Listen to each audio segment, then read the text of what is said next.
Hello, I'm Holly Bird, and I am the Transition Coordinator at New Mexico School for the Blind and Visually Impaired. And I'm excited to share with you today just a little bit about what I get to do as Transition Coordinator. So this presentation is called Meeting Transition Challenges, Planting Seeds, Watering Ideas, and Pulling Weeds. And this is just a little bit about a landscaping project that we did with a student over the last couple of years. So the first thing I'd like to do is talk to you a little bit about planting seeds and what we do in the transition planning process to help students really figure out what it is that they enjoy doing. So transition is the process of helping students identify goals for after high school, helping them find ways of exploring those goals, and finding resources to support those goals. So a quick overview of the transition planning process. At NMSBVI, we use many different types of assessments to help students identify their areas of interest and their areas of need, and then to translate those interests into potential future careers. We also provide many different types of activities to help them explore different fields they might be interested in, because sometimes, students don't really know what they like. They have a narrow focus or narrow view of what types of careers are out there, and we help them kind of widen that view so that they can explore many different types of things.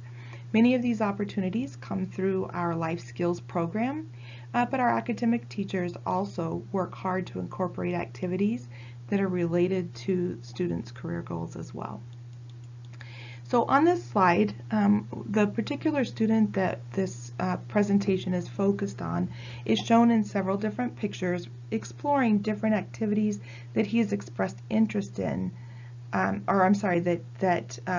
Before he really knew what he wanted, these activities were just things that he got to explore to see what things he might like.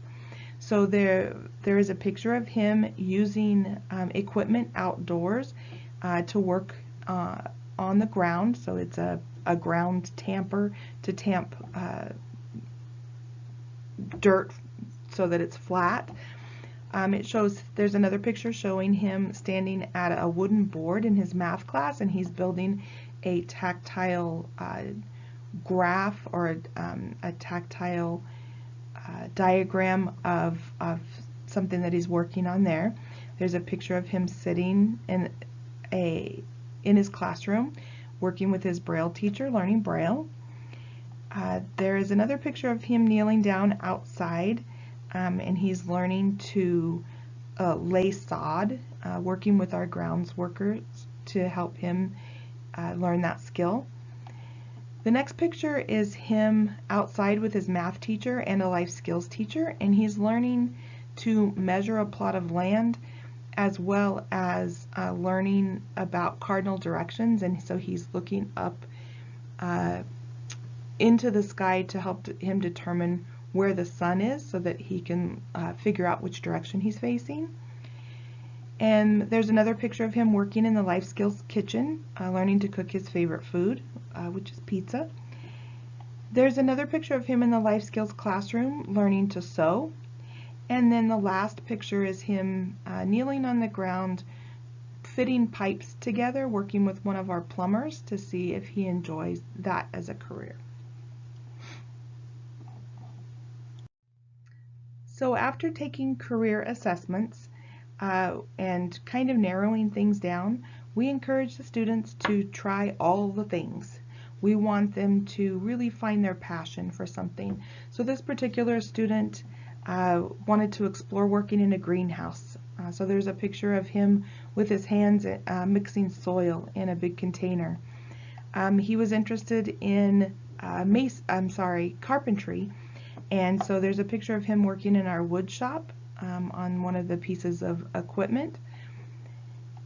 He was also interested in alternative energy, specifically wind energy. So he took a science class in which he was able to build different types of devices. In this picture, it shows him He built a windmill, and he's testing it to see how much power he can draw from the windmill. And there's another picture of him working with our grounds people to do some masonry. So he's laying a brick border between rock and grass on the campus.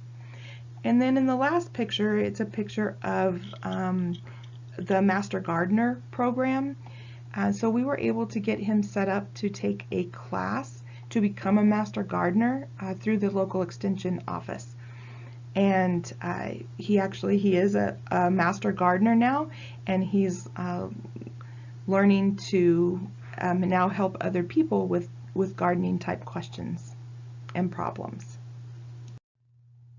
So when the student decided that he wanted to pursue landscape design as his career choice, we had a lot of difficulty finding an employer in town who would be willing to hire him so that he could learn that skill. This is not an uncommon problem with our students.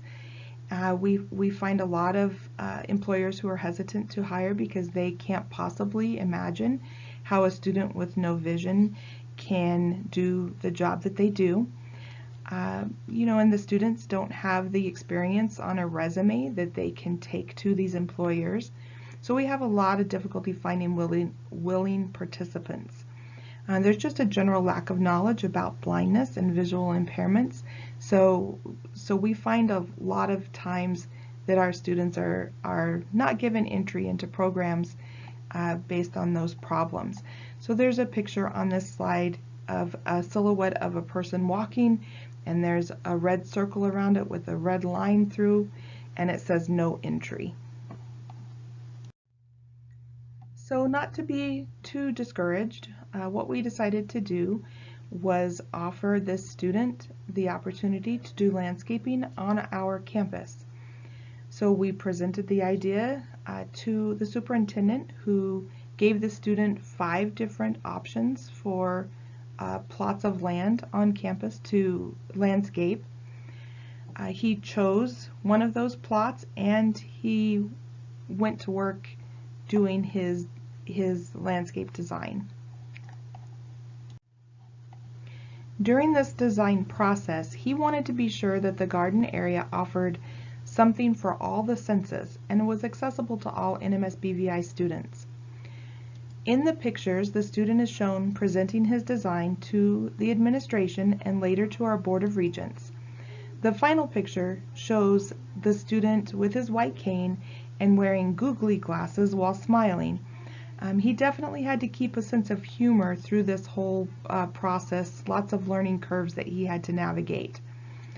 The last picture on this slide contains the words "create your own success," and it just reminds us to keep on trying and making a way even when doors are closed in our face. So if we don't give up, we can make dreams happen, and we did help this young man to do that. Throughout this project, we faced many disappointments and roadblocks. The student soon realized that red tape is a very real thing and that it definitely slows down the progress on dreams. Sourcing supplies, figuring out how to fundraise, navigating rules and regulations, and having to change his design plans to meet budget restrictions, and dealing with the ever-changing timeline due to multiple delays can definitely lead to some discouragement. On this page is a picture of a field of dandelions. I placed this here to remind us that most things we consider weeds actually have tremendous healing properties.